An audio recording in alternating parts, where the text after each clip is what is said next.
What's going on, everybody? Welcome into the 131st episode of the Crzy One podcast. And as always, this is the show where we talk about creativity, leadership, design, and a whole bunch of other stuff that affect creative people. Now, as always, look, if you like the content, let me know. If there's other stuff you want me to talk about, let me know. If you like whatever platform you're listening to this on, leave a review. It helps people know that after 13 months away, we're actually back. So a lot of those sort of things. And this is the new format, right? We're going to do a little bit more shorter, a little bit more focused, right? Trying to condense it down a little bit more into a little bit more bite-sized content. And today what I want to talk about is, because I think over the last 2 years, I still do free mentoring every single week on the Amazing Design People list. It's still a huge thing that I love and believe in. I love having those one-on-one conversations, meeting different creatives. And as I look back really over the last 2 years, 2.5 years, one question clearly rises to the top. And I think that's for so many of you, you are thinking about, struggling with, debating, arm wrestling. Look, I'm not happy with where I'm at. I'm not happy in my job. Should I go start my own thing? I think, a lot of people come to me because they've seen that I did that. I started my agency Crzy. And, look, how is that going? What have I learned? What was the process? And the thing is that's really interesting with a lot of these conversations is whenever people come to me, the vast majority of the time, they ask me the wrong questions. I think they're extremely understandable questions, but at the end of the day, they're sort of circling around the real issue. And that's what I want to talk about today. Because for most people, it's like, well, look, what should the logo be? Or what should the colors be? Or what should I call it? Or like, what should my pitch deck look like? Nobody cares, right? Sorry. But at the end of the day, call it whatever the hell you want. Make it look like whatever you want. We'll talk about sort of what the agency stands for in another episode. But so many people are like, look, I can't pull the trigger on it. I don't know why. I can't figure out how to make this more differentiated. I don't know why. And I think, the real heart of this issue comes out of is I think in this moment, for so many of us, it's the first time, maybe ever, maybe just in a really long time, where we've had to confront the question of who are we? What makes us different? Why is anybody going to care about this? And I think it's why so many people struggle to create their personal brand. It's why so many people don't have an about section on their portfolio. It's why so many people have such generic descriptions of themselves that can apply to literally anybody who is doing what you are doing.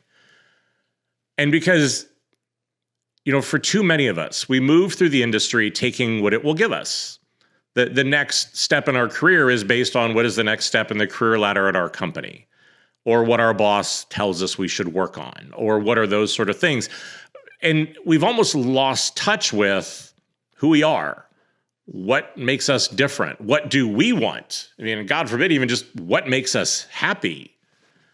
I mean, that's been an interview question of mine for years, and it's still shocking the number of people who just don't have a clue. But usually that's what's stopping you or somebody or whatever that is. Like, that's what's stopping you. Because there is probably not going to be a more vulnerable, more emotional, and more difficult moment than sitting down and saying, what do I want? Not, what do I think the industry wants me to be? Because that's you in your rawest form. That's you in your most vulnerable form of saying, this is what makes me different. This is what I want to do. This is what I want to work on. This is what values to me. This is what makes me happy, right? Happy. Do we remember what that is? Do any of us remember what that is? Because I think for so many people right now, like I saw a stat the other day of like 80% of people or something crazy like that hate their job. I read another one's even crazier. Like 20% of people are actively trying to sabotage. That's what we've seen, right? We've all been reminded of how disposable we are. People at the big FANG companies, the Googles, the Apples, the Amazons, that all thought they were immune to it. You're not. I've talked for the better part of a decade around either how disposable you are or you work long enough to find that out, right? Whenever money and power get involved, you see the worst part of people almost every time. And this is that moment where I think for most people, that's what they're afraid of. That's what's holding them back. Because look, there's never going to be a right. It's like going on vacation, right? You never look at your calendar and go, oh, look, there's 2 weeks where I've got nothing to do. I should go on vacation.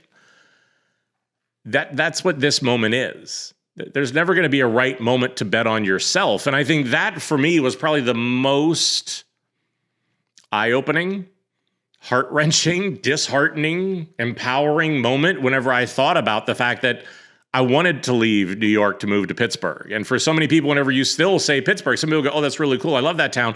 And a lot of people still think it's like some bad 80s comedy where you're going to get like sent there whenever you don't behave well. And that's BS, right? I am so much happier living here. It is just unbelievable. But doing that was such a mental block for me, right? Going out on my own was such a mental block for me because all I could see is what I could lose. I couldn't see what I could gain. Being happy, honestly, was an act of will because I'd spent so many years living in my corporate trauma, convincing myself that what I was going through, the way that I was being dehumanized, the way that I was being overlooked, the way that I was being put down was okay.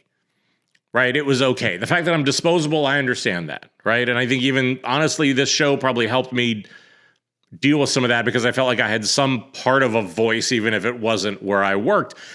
And so when it came to the moment to say, I want to leave New York, I want to start my own studio, I want to, again, go out on my own and I want to bet on myself, that moment was so tough for me because I realized the only thing that was stopping me was me believing in myself.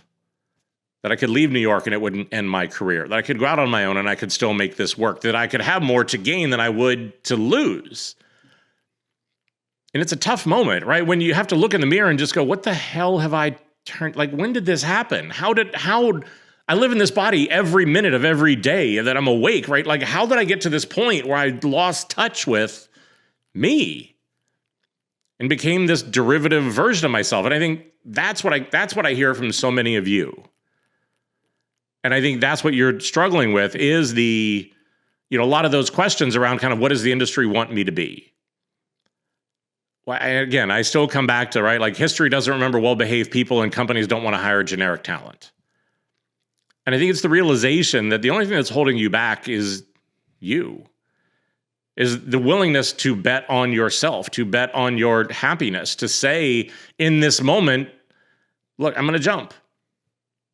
Don't know that I've got the answer. Don't know that I've got everything figured out, but I'm willing to bet on myself and I'm willing to figure it out. That I'm going to sit down for the first time in either too long, maybe ever, and say, what do I want to do? What do I think I'm good at? What makes me happy? They're very simple questions. And it's amazing, I think, whenever you sit down to start to think about that, how hard the answers are, right? They don't come easily. They don't come quickly. And I think in a lot of cases, there's a lot of self-reflection. There's a lot of guilt. There's a lot of other things that come with it around just because I think, look, the job search, starting your own thing, it's hard. It's dehumanizing. It can be humiliating because all that it is just really the search for validation. Hire me so I feel like my career choices have been the right ones. Hire me so I feel like I am useful and talented again. Hire me so that, again, you can validate who I am. None of those are understatements, right? That's really what's going on here. I think we like to couch it in sort of other things, but this is why for so many of you that I talk to, like even just putting that green open to work ring on LinkedIn is so hard because it feels like a scarlet letter. You've been laid off, right? How can you not take it personally? They kept these people and they got rid of me. How do you not take that personally? But I think it's the time for, if you're starting to ask that question, if you have that inkling, that's some part of you screaming that you need to bet on yourself again.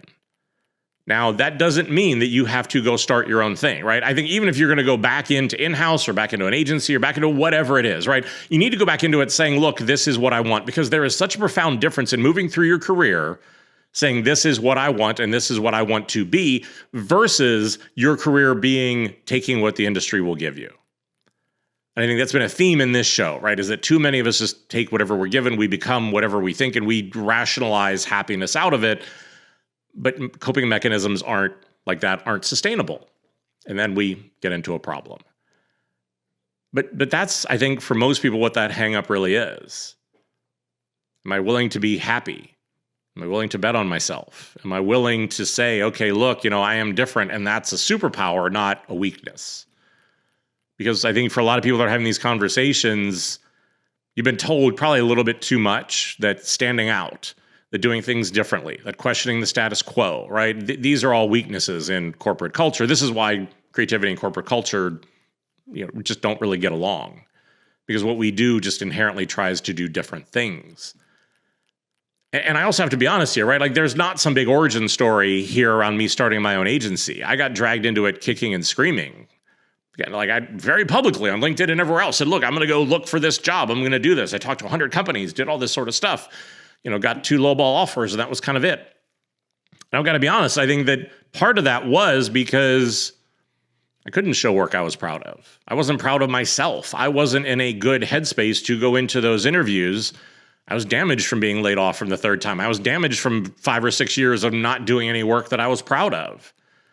And I had to come to grips with that I was, a big part of why that did not work out. That it's easy to say, oh, it's the industry and whatever else, but I need to own my part of that too. That I had just crafted a career and a body of work coming through that point that was just BS. It wasn't me.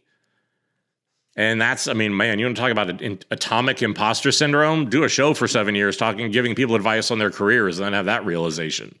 Holy crap. But I think that's the part of it, right? Was that for me, I was still looking for that full-time job. I was just said, look, I'm going to do freelance. I'm not going to do my own. I don't want to take the risk. I don't want to. And I just honestly had, 2 clients who are like, yo, dumbass, if you said you're going to do this full-time, we'll just put you on retainer and pay you because we love your work.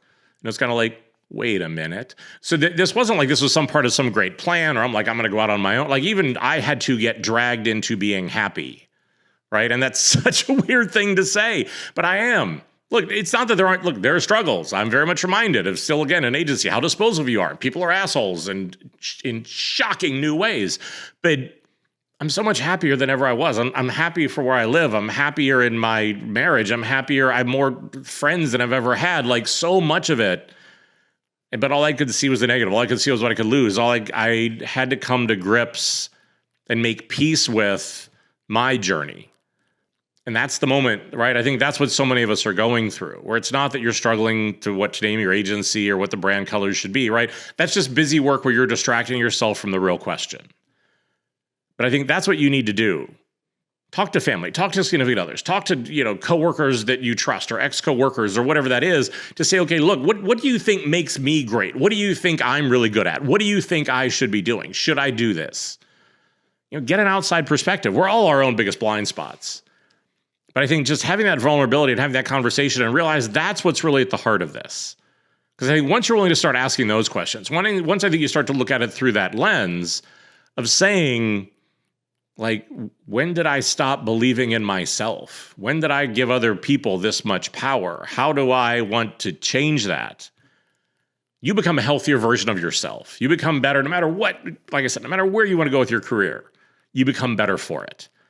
But I think that's the key question that time after time after time, whenever I say, look, that's what you're dealing with, you watch it just sort of wash over people with that mix of surprise, a little bit of horror, a little bit of like, okay, this is going to be more work than I thought it was going to be. But I think that's the moment, because that's I always think, real is going to cut through. Authentic is going to cut through. Honest is going to cut through, especially at a time now where there's more noise than ever. But that's the sort of thing you need to be able to think about. So just, like I said, think about what do you want out of your career, not how do I just simply rationalize what I'm given. Because when you're able to do that, it's such a massive, massive unlock. And so let me know what you think, right? Have you been going through similar things? Am I just out on an island here? Am I the one who's just sort of like going out and doing my own thing?